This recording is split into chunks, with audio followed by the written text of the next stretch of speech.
Hello बच्चों, this is Ashu Arora, teacher of APS. Yes students, तो आज की इस वीडियो में हम लोग क्या डिस्कस करने वाले हैं।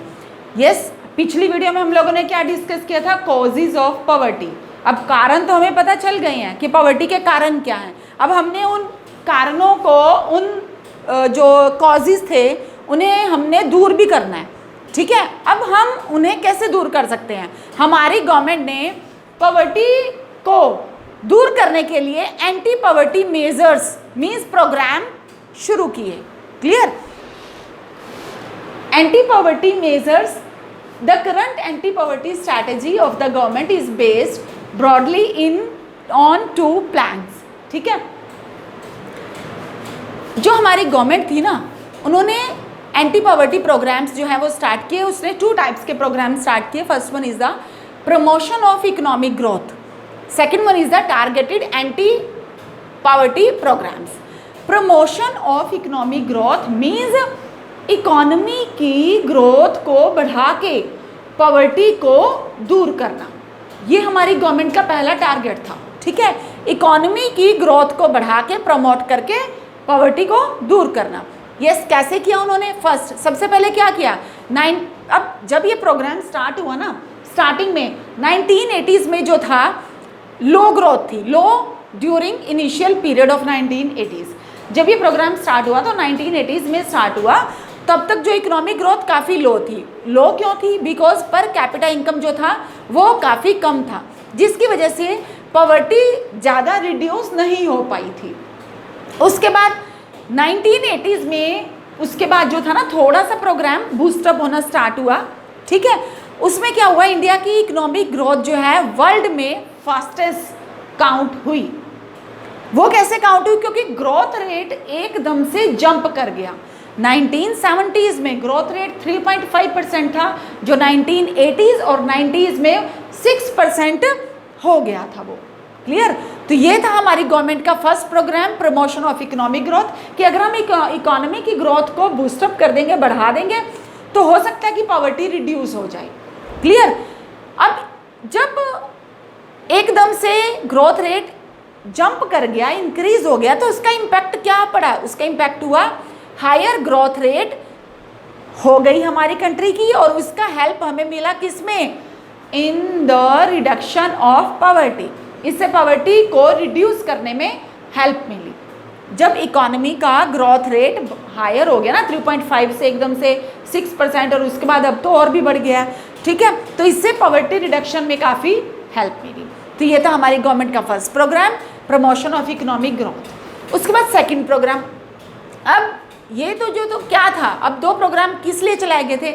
अब गवर्नमेंट ने एक तो पहला प्रोग्राम चलाया कि हम ये करके देखते हैं कि पॉवर्टी रिड्यूस हो सकती है कि नहीं हो सकती है। अब इस प्रोग्राम से जितनी पॉवर्टी रिड्यूस हो गई तो ठीक है, मीन्स जितने लोगों को कि पॉवर्टी को दूर किया जा सका वो बेटर था, लेकिन सारे के सारे तो पॉवर्टी दूर नहीं ना हुई थी। तो गवर्नमेंट ने और प्रोग्राम भी चलाए कि जो लोग अभी गरीब रह गए हैं तो उन्हें हम किस तरह से उनकी सिचुएशन को कैसे ठीक कर सकते हैं। ठीक है, तो गवर्नमेंट ने चलाया उसके बाद टारगेटेड एंटी पॉवर्टी प्रोग्राम। ठीक है, अब जो लोग यहाँ पे रह गए थे, जिनकी पॉवर्टी दूर नहीं हो पाई थी, अब उनकी पॉवर्टी को दूर करने के लिए कुछ एक प्रोग्राम स्टार्ट किए गए, कुछ एक पॉलिसीज, कुछ एक प्रोग्राम्स बनाए गए। ठीक है, जो कैसे थे, anti poverty programme, means poverty को दूर करने के लिए, पॉवर्टी के अपोज थे वो। उनमें फर्स्ट प्रोग्राम था Mahatma Gandhi national rural employment guarantee act. इसे NREGA, सिर्फ NREGA के नाम से भी जाना जाता है, क्योंकि ये महात्मा गांधी ने लॉन्च किया था, तो इसलिए Mahatma Gandhi national rural employment guarantee act, MG NREGA के नेम से भी जाना जाता है। ठीक है, तो इस एक्ट का, इस प्रोग्राम का मेन एम क्या था, जो अनएम्प्लॉयड पीपल है ना, उन्हें 100 डेज की वेजेस के अकॉर्डिंग जो है, मतलब एक तरह से 100 डेज का एम्प्लॉयमेंट जनरेट करवाना। Aims to provide 100 days of wage employment to every household. ठीक है, टू एवरी हाउस होल्ड। अब आपके पास ये 1 मार्क में क्वेश्चन बनता है कि NREGA के अंडर कितने डेज का एम्प्लॉयमेंट जनरेट करवाया गया था। ठीक है, that was the 100 days. Next is the 1/3 of the proposed jobs have been reserved for women. Women के लिए 1/3 जॉब्स जो हैं वो वुमेन के लिए प्रपोज कर दी गई थी, फिक्स कर दी गई थी। Next, the share of SC, ST and women person days in the scheme are, वो क्या था 23%, 17% and 53%। The average wage has increase, average wage भी इंक्रीज कर दी गई थी जो कि 65 रुपीज़ थी 2006-07 में, वो 2013-14 में आके 132 रुपीज़ कर दी गई थी। तो ये था वो किस, ये सब प्रोग्राम्स स्कीम्स किस लिए लगाई गई थी कि जो लोग यहाँ पे जिनकी पॉवर्टी दूर नहीं हुई है वो इन प्रोग्राम्स के थ्रू उनकी पॉवर्टी को दूर किया जा सके। क्लियर? तो वेजेस एम्प्लॉयमेंट, जो वेजेस थी वो प्रोवाइड की गई कितने डेज के अकॉर्डिंग, इक्वल 100 डेज के।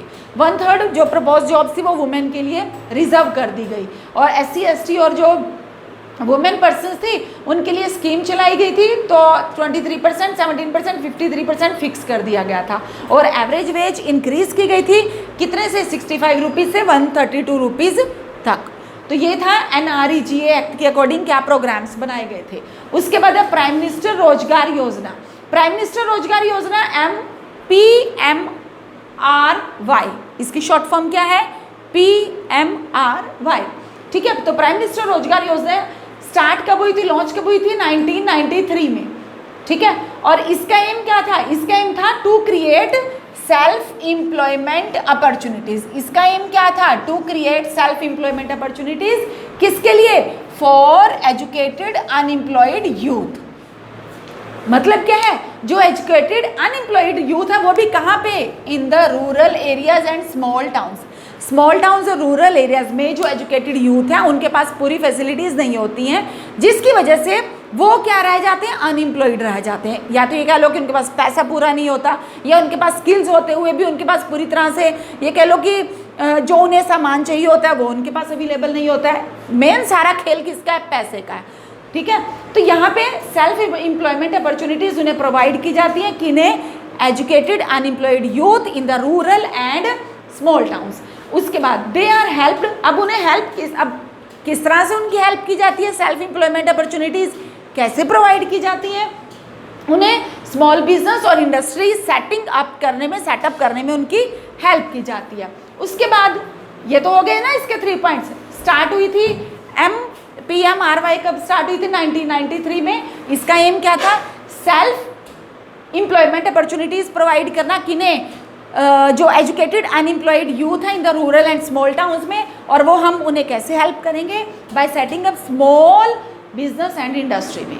क्लियर? उसके बाद हमारी थर्ड स्कीम क्या है, रूरल एम्प्लॉयमेंट का जनरेशन प्रोग्राम, यानी कि